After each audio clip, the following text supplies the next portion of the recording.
I just finished up my 10th week of base training. I completed the VO2 progression that I laid out in my other video using one VO2 workout each week, and that combined with all of my other training, I was able to bump my FTP from 330 to 346, which compared to last year is one whole lot better.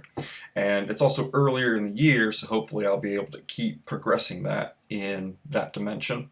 With all my sweet spot intervals, a couple of things I've done differently this year versus last year is I've varied my interval duration and structure a lot more, and also focused on reducing rest time when I can. Last year I got really stuck on doing 10, 15, 20, 30-minute intervals and always 5 minutes rest without much variation. This year I still do all those intervals, but I've also started using shorter intervals at the high end of sweet spot to help ease the transition to holding higher percentages of my FTP and ease the transition to just having a higher FTP and having to put out more power as my training goes on.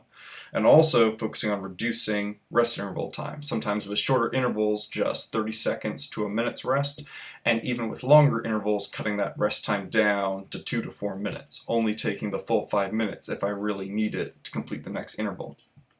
I've been increasing my total volume as well, up to about 14 hours in the last week, which on my easier days just means stretching out the Zone 2 rides, and after my harder days, adding an extra 30, 40, 60 minutes of endurance or tempo work at the end of it.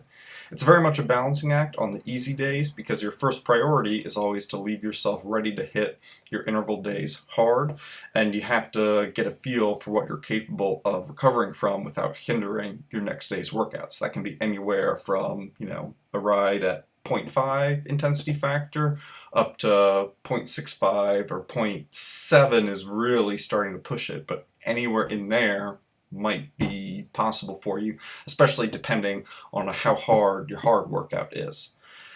Adding on volume has also been a struggle indoors psychologically. In some ways, it's easier to do an 8-hour ride outside than the same ride inside for 3 to 4 hours. I'd love to get outside, but until the icy, snowy weather stops being ever present, that's not going to be possible. I've discovered good movies help a lot. I've watched the extended versions of the Lord of the Rings trilogy twice at this point for my endurance days. I used to think I had to find something new to keep me interested and engaged, but I've been discovering it's also really nice to have something your attention can fade back and forth from without getting lost in the plot or whatever else is going on.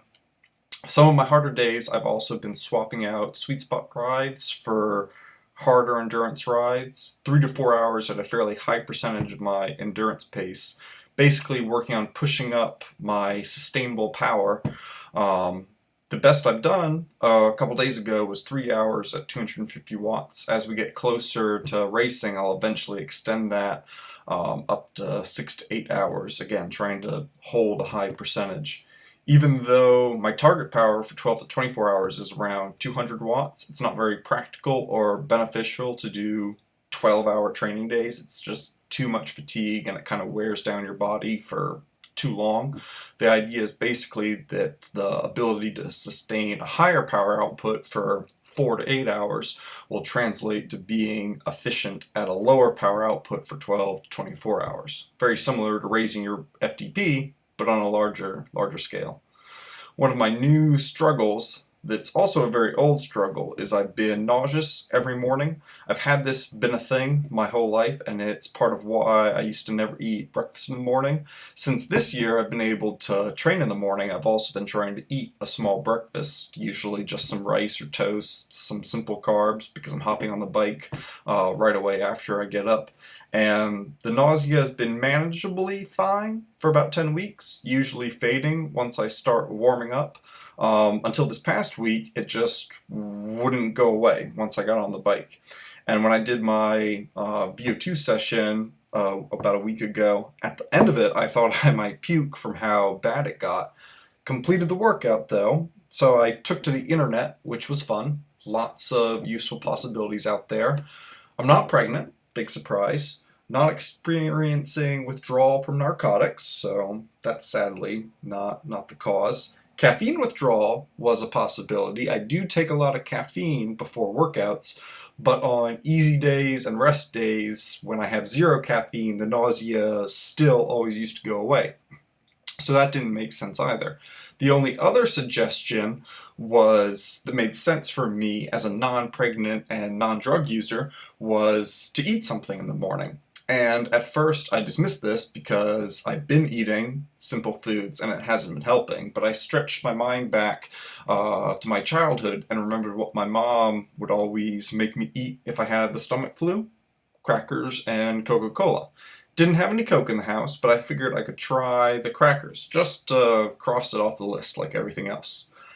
But after eating crackers the first morning, and then second, third, fourth, and fifth morning, it's been working. Almost immediately makes me feel better. I don't know if it's just the placebo effect, but even if it is, I'll take it. I hope hearing about some of my experiences has been beneficial. If you liked what you heard, check out my channel, hit that like button, and ring that bell.